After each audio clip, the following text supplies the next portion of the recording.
What we need is not more medications, but more education, because the best prescription is knowledge.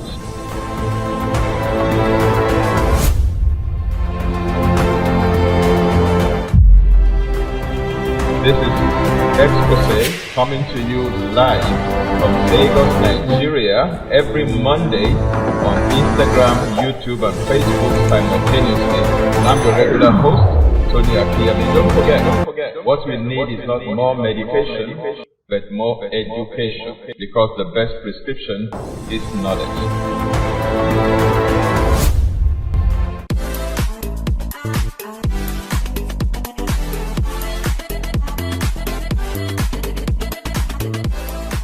Hello and welcome to Exposé with Tony Akinyemi this beautiful evening again. Wherever you're watching from, good morning, good afternoon, good evening. We're talking your food and your health. I'm your regular host, and Tony Akinyemi is still my name. Food plays a significant role in our wellness, in our fitness, in our longevity. And so it's appropriate for us to understand the power of food, the properties of food, and particularly what different types of food items will do for us to enhance our health. We're looking at fruits in particular at this time, and today we'll be talking about one very important fruit. It's called the Paw Paw fruit, Paw Paw, P-A-P-A-W. Some climes call it Papaya, P-A-P-A-Y-A, Papaya. In Nigeria, we call it Paw Paw. Now, there are 22 plants and trees in the Paw Paw genus, and the most famous of them is the one that has the botanical name Carica papaya. I still remember my O-level agricultural science, when our agric science teacher would be telling us the botanical names of these fruits and vegetables and what have you. And I know that of Paw Paw particularly stuck with us students. We loved it, Carica papaya. You know, Paw Paw is one of God's wonderful gifts to humanity. And I dare say that the Paw Paw tree, the Paw Paw plant, is a pharmacy in its own right. Everything from the root up to the leaves to the fruit, everything is medicinal. Okay? Paw Paw is rich in beta-carotene, which is a precursor to vitamin A, and that's good for our eyes as well as for antioxidant properties. Paw Paw is also an excellent source of vitamin C, actually containing up to 82 milligrams of vitamin C per 100 grams of Paw Paw. Paw Paw is also a good source of potassium, of calcium, and it's also high in fiber for regular bowel movement to prevent constipation. Paw Paw is also high in the proteolytic enzyme that is known as papain, or papaya enzyme. Papain helps in the digestion of proteins. In fact, papain is used commercially as a meat tenderizer, okay, because it helps to tenderize meat, to help digest meat. So you can see that there are enzymes in plant foods, particularly raw plant foods. They are called food enzymes, and they can actually help us to complement the enzymes produced in our body called digestive enzymes from our pancreas to help in supporting digestion. Now, when this proteolytic enzymes, by the way, are protein digesting enzymes. They are called proteolytic enzymes. One of them is papain from Paw Paw. There's another one from pineapple that is called bromelain. They are all proteolytic enzymes. Now, when proteolytic enzymes are taken on an empty stomach, they help to reduce inflammation, they help to reduce pain, they help to digest scar tissues, they help to remove the coating on tumors to expose them to the immune system for attack. They help to open up clogged arteries so they can help to address atherosclerosis. All right. Now, Paw Paw in particular is also used, to expel intestinal worms. How do you use it to expel intestinal worms? To expel intestinal worms, practitioners normally make their clients to chew about 2 teaspoonfuls or 2 tablespoonfuls, depending on the age of the person, of the seeds of ripe Paw Paw. The fruit, when you cut the fruit into two, you see the black, tiny, little seeds like beads inside. Now, they take 2 teaspoonfuls for maybe younger people, up to 2 tablespoonfuls for adults of the seeds of ripe pawpaw fruit. You take that first thing in the morning as well as last thing at night to expel intestinal worms. Now, breakfast and dinner must be fresh fruits only during this period of deworming. And this is done over a period of about 3 days. So if you want to expel intestinal worms, parasites in your digestive tract, you just eat only fruit for 3 days. And during those 3 days, you take 2 tablespoonfuls of ripe pawpaw seeds first thing in the morning, and another 2 tablespoonfuls of ripe pawpaw seeds, okay, last thing at night. That's how to deploy it. Now, pawpaw is also used for chronic external ulcers or sores by tying a piece of unripe pawpaw, the fruit now, unripe pawpaw fruit, directly to the wound a couple of times throughout the day. Or you can crush it, mash it, and put it into something like bandage and put it on the wound and wrap it around it. Now, the skin of pawpaw is a first-class external treatment for skin wounds and places that just refuse, skin ulcers, leg ulcers that refuse to heal very quickly. Of course, when you are doing that, in dressing the wound, you also need to take some vitamins and minerals, such as vitamin C, such as zinc, okay, in addition to the wound dressing with pawpaw pulp.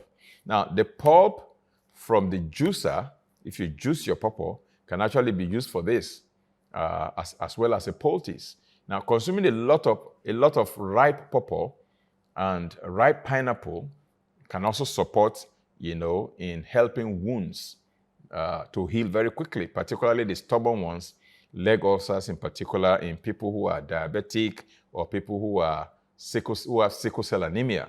Normally, they develop wounds in their legs usually around the ankle, and they will just refuse to heal. Some wounds will be there for 2 years. It won't go away.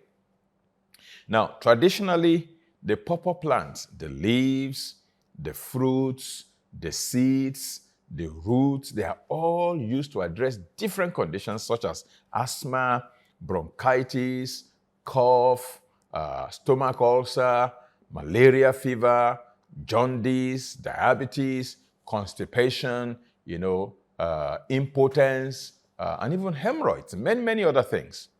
Now, pawpaw also contains a substance known as arginine, which is known to be essential to male fertility. Because what arginine does is that it serves as a vasodilator, just the same thing that nitric oxide does in dilating blood vessels to allow blood to flow. So L-arginine can help to open up the blood vessels and allow blood to flow, particularly into the male genital, into the male organ, to help those who are suffering from erectile dysfunction to be able to gain erection. That's how arginine in pawpaw can help, in male fertility, because there are essentially 2 things a man needs to do to be able to put his wife in the family way. One is to be able to produce viable sperms through a process known as spermatogenesis, and then the ability to gain erection, penetrate and deliver those sperms into the wife. So you must produce viable sperms, you must be able to penetrate and deliver. Now, so some people have viable sperms, but they can't gain erection, so they can't penetrate, they can't deliver. So arginine can help to overcome that erectile dysfunction part of the deal. Now, pawpaws also contain another substance known as capain, C-A-R-P-A-I-N. This is an enzyme that is thought to be good for the heart. It can be heart supporting. It also contains fibrin. Pawpaw has fibrin. Now, in humans, fibrin forms part of the blood clotting process. If somebody gets an injury, somewhere is cut in the body and the person is bleeding, the blood must clot in order to block that place so that bleeding can be stopped. There are blood clotting factors in our body, such as our platelets, and then vitamin K, and then, of course, fibrin. So pawpaw also contains fibrin. Fibrin occurs in pawpaw. And so when you eat pawpaw, you can actually help your blood to be able to clot if you have an injury. Now, after treatment with antibiotics, eating pawpaw will quickly assist in the restoration of friendly bacteria in the gut, which could have been destroyed by the antibiotic. because antibiotics don't discriminate against friendly bacteria and disease-causing bacteria. They just wipe off virtually all of them, particularly broad-spectrum antibiotics. Okay, so after you have cleaned out the bad ones and the good ones, you need to provide a favorable environment, for the good bacteria to come back. So eating Paw Paw gives you what we call prebiotics, which is like the food for the probiotics. And so once the food is available, then when friendly bacteria come in, they don't starve. They're able to proliferate. They're able to multiply. Now, so Paw Paw is also good for, various digestive disorders, by the way. Now, Paw Paw has also been recommended as part of the treatment for cancer. Again, let me warn that Paw Paw alone cannot cure cancer. I hear all kinds of stories, here and there, so-called testimonies and posts on social media. People will say, oh, I took soursop and my cancer was gone. Oh, I took spring onions and my cancer was gone. Oh, I took Paw Paw and my cancer was gone. I have always said that there are many things that work together in the collaborative effort synergistically to address cancer. And Paw Paw can address one of the different aspects of cancer, but it cannot, as a standalone, in my understanding, in my view, as a standalone, it cannot be a cure for cancer. And not one single fruit can serve as a standalone treatment for cancer. You have to combine so many things because there are many pathways to intervene, to address. Okay, you have to address toxicity by doing detox. You have to address inflammation by taking anti-inflammatory agents. You have to address angiogenesis. You have to address metastasis. You have to address neoplasm, antitumoral effect. All of these now, Paw Paw, because of the papain that it contains, can actually reduce inflammation. So it's contributing to a cancer remedy. Because it's also rich in enzymes, it can help the patient to digest their food properly and be able to get better nourished, okay, to boost their energy. And because of the fiber content, it can help the person to have regular bowel movement for colon cleansing. So it's contributing its own quota to the whole package. But as a standalone, please, it can be a part of the treatment of cancer, but it cannot alone treat cancer. Now, therapeutically, it can often be combined with pineapple, because pineapple also has the enzyme bromelain, and it also has a lot of fiber. Now, this should be eaten on an empty stomach in order to derive the benefits that, are derivable from both papain and bromelain. Because if you take papain and bromelain and there is already food in your stomach, the enzymes, being proteolytic enzymes, will only sit down in the stomach to digest the protein in your stomach. But what you want is for the papain and the bromelain, these proteolytic enzymes, to penetrate your intestinal walls and enter into your bloodstream, and they are carried around in circulation so that they can go do their job where they're supposed to do it. Reduce inflammation, reduce swelling, reduce pain, and digest the coating around tumors to expose them so that your immune system, your white blood cells can see those tumors, they can be exposed, and they can attack them. Because what happens is that when tumors form in the body, tumors will coat themselves with a coating. It's like a sac surrounding the tumor to hide the tumor from the immune system. Because if the immune system knows that there is a tumor growing there, an abnormal colony of cells growing somewhere, the immune system naturally will go there to attack it, but the tumor will hide. So what papain and bromelain does, or any proteolytic enzyme for that matter, is that it digests what is using as a wrapper to cover the coating. It digests it off to say, hey, ojuolere, as we say in my language, that this is where this particular tumor is hiding. It exposes it. Then the immune system will now recognize it is there, and it will go there after it and begin to launch an attack against the tumor. That's what the tumor never wanted. It never wanted a confrontation with the immune system, so it tries to evade the immune system.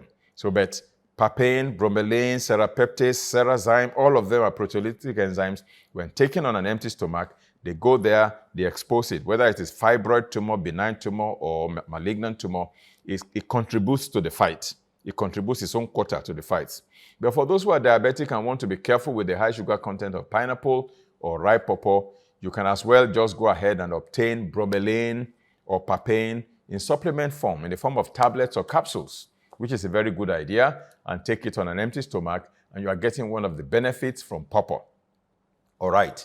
Now, we're going to go on a short break today, and when we come back in the second half of today's episode, we'll be looking at another very interesting fruit that has, again, many members in that family and the health benefits that they confer on us, so that we can begin to include these things in our daily dietary fare. Don't go away. I'll be back very shortly.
Welcome back to Exposé with Tony Akinyemi, where we offer wellness information for your health transformation.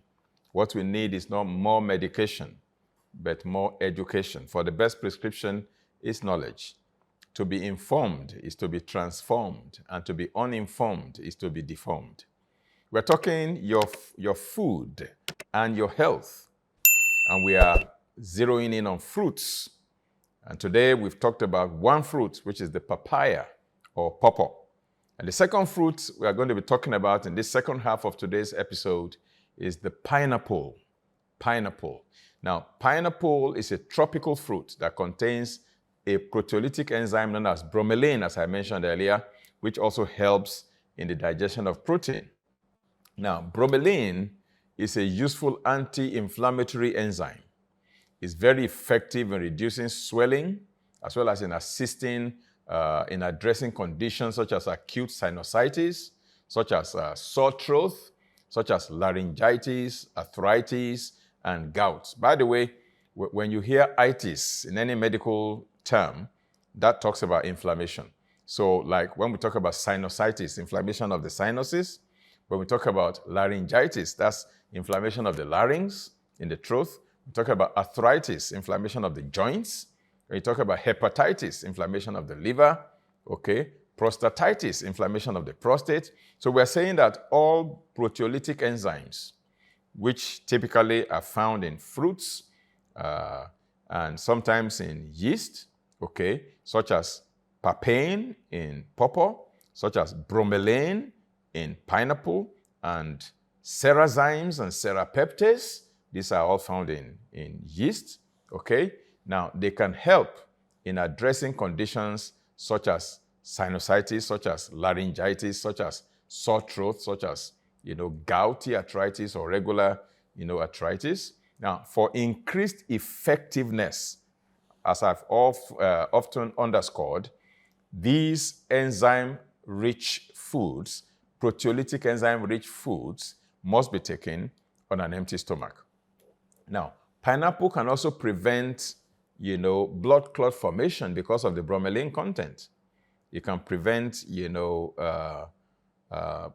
blood that clots to now block blood vessels, such as in DVT, deep vein thrombosis. All right? Now, pasteurized pineapple juice in the supermarket, I must emphasize again, has had all its bromelain destroyed through pasteurization, through heating, because the enzymes are supposed to be living things, so to speak. When you pasteurize, when you heat them, you have destroyed all the bromelain.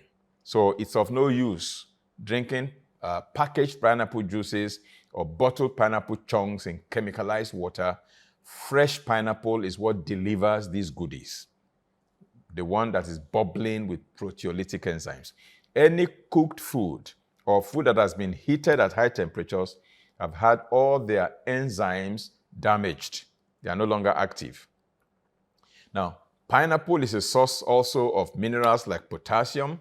It has sodium, it has phosphorus, it has magnesium, it has sulfur, and iron, iodine, and it also contains vitamins like, provitamin A, the B complex vitamins. It contains vitamin C as well, pineapple, yeah?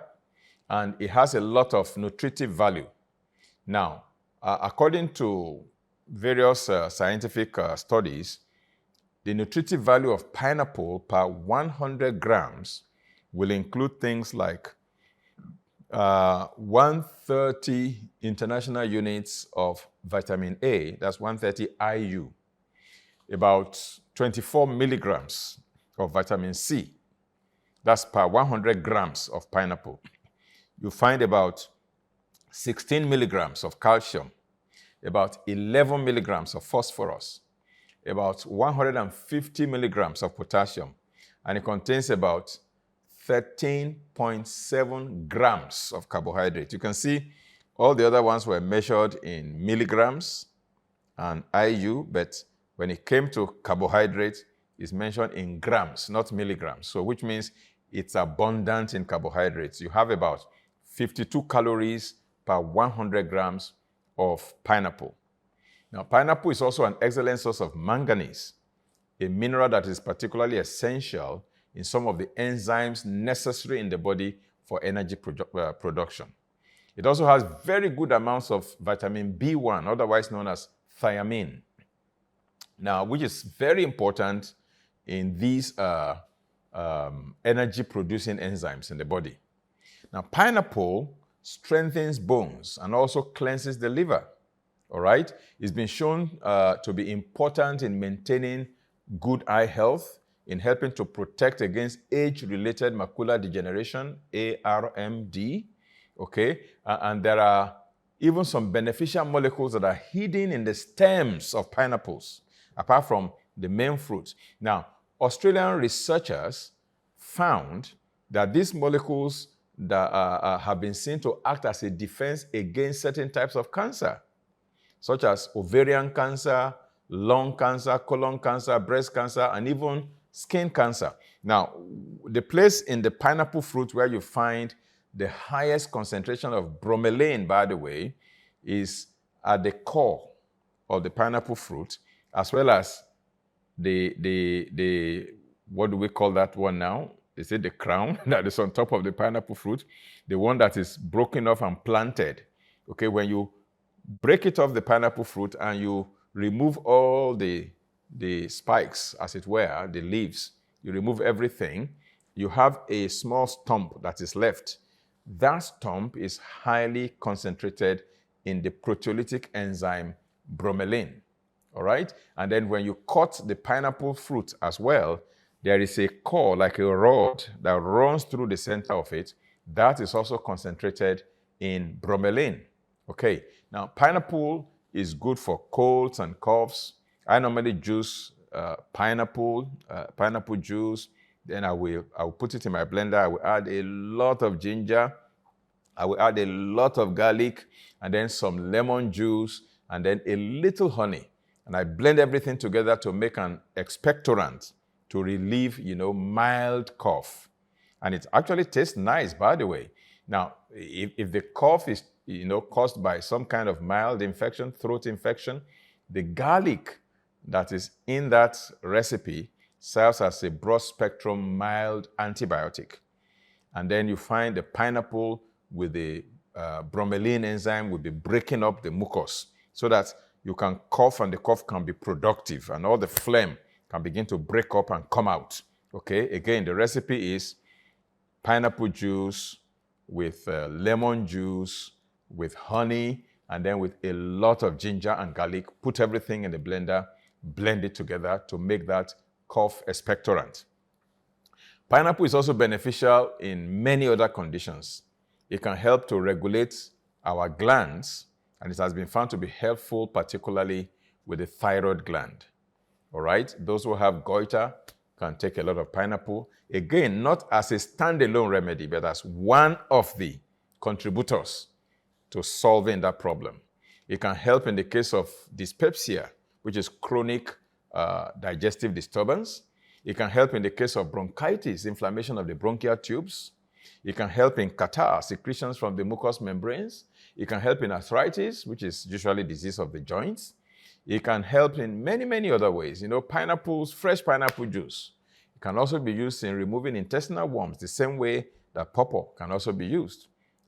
Fresh pineapple juice has also been used to combat, diphtheria and other infections of the throat. All right? It can be used to prevent nausea, including, morning sickness, motion sickness. All you need to do is to take fresh, unpasteurized pineapple juice. If you take pasteurized pineapple juice, the bromelain content is already damaged by heat, so it cannot serve that purpose. Pineapple can also help with constipation. So eat your pineapple fresh. Eat it whole. That also gives you the benefit of abundant fiber for regular and easy bowel movement. All right, that's how far we go with pineapple. Let me now go on to another fruit before we sign off today, and that is the watermelon, which is very closely related. All right, now watermelon is rich in a substance known as lycopene. Lycopene is what makes the inner part of the watermelon to be red. And lycopene supports prostate health, particularly in men. Now, I normally encourage men to eat any fruit that is red in color. Okay, tomato being one of them, and watermelon is another one. Of course, pomegranates is another one. So watermelon has lycopene, and that is what makes it red. That's what makes tomato red, okay? Watermelon also has B vitamins that are responsible for a lot of our body's energy production. So eating watermelon can give us substantial energy. Eating watermelon is a safe alternative to taking energy drinks or sports drinks prior to your exercise, because it also hydrates you because of its high water content, as opposed to caffeine-filled and sugar-filled energy drinks that actually end up dehydrating you. Watermelon has, very high amounts of, magnesium that helps to relax your muscles and reduce tension in your muscles, as well as potassium, which is very good for the heart. Watermelon is also loaded with beta-carotene, by the way. It has vitamin A, vitamin C. These are powerful antioxidants. It protects also against macular degeneration. It can help to fight, heart disease. It can help to reduce, among other things, the risk of cancer. It can prevent also erectile dysfunction. It may help to prevent the formation of kidney stones and may even help to dissolve them. When people have kidney stones, I encourage them to juice their watermelon, everything whole. Don't peel it. Just take your soap and water, biodegradable soap preferably, and wash it thoroughly, and then rinse it under flowing water, running water. Rinse it and clean it very well. Organic watermelon, okay? After you have washed it very well, you cut it into pieces that can fit into your juicer. And then you juice it, the seed, the skin, the fruit, everything. Juice everything together and make watermelon juice. And drink it as your water. You can also juice cucumber, by the way, and drink it as your water, separate, of course. And that helps to go a long way in helping to dissolve kidney stones. Watermelon, like I said, is very good in that regard. It also helps in quenching your thirst, particularly during very hot summer seasons. When you juice it and you refrigerate it to make it chilled and drink it, it quenches your thirst and helps to reduce the effect of heat on your body. Now, the nutritional profile of watermelon is also very fantastic. It has about 10% of vitamin A, gives you 25% of your daily vitamin C. It gives you about 10% of your daily vitamin B6, gives you about 10% of vitamin B1, about 7% of your magnesium need per day, and about 5% of your potassium need per day. Now, chilled watermelon juice during a hot afternoon is one good drink to help cool you down. I, like I said, will naturally wash my watermelon very clean. I cut it into pieces without throwing any part of it away. I juice it with the green back, the white inner layer, the red fruit, and even the black seeds. Every part of the watermelon is loaded with nutrients. There's nothing to throw away. However, if your watermelon is not organically grown, you may want to peel off the back. That is in order to minimize your intake of toxic chemicals that may have been used to spray the back. Now, the sweet red inner part of the watermelon contains minerals. It contains tissue salts. It contains water. It contains a little fiber. However, 95% of the nutrients in your watermelon is in the rind. So juicing your watermelon actually delivers a greater value than just cutting out the sweet inner red portion to eat. So when you juice the green rind of the watermelon, you get chlorophyll from the green, you get provitamin A, you get protein, you get potassium, okay? When you juice the white inner rind of watermelon, you get zinc from there. This helps to fight, impotency. It boosts sperm production. It strengthens our immune system, okay? It strengthens the body, so you are less prone to, it also strengthens your collagen, by the way, so you are less prone to things like hernias. It cleanses the urogenital canal. It does kidney cleansing, bladder cleansing, and it also contributes to prostate health. You also get more potassium, more iodine, more nucleic acids, and enzymes that actually aid in digestion.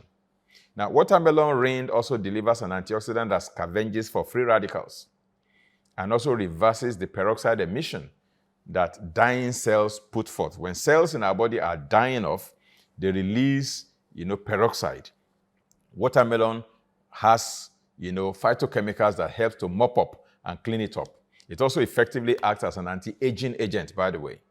Now, watermelon delivers pure plant distilled water that can help arthritis, kidney stones, dehydration, and what have you.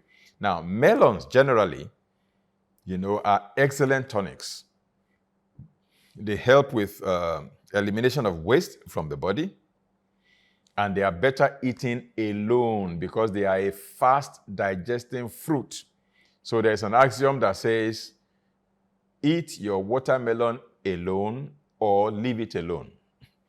Or generally speaking, concerning all other melons, apart from watermelon, even golden melon and all other melons, say, eat your melon alone or leave it alone because they are fast digesting fruits. If you eat watermelon now, within 15 minutes, everything has melted in your digestive tract. That's how fast it digests.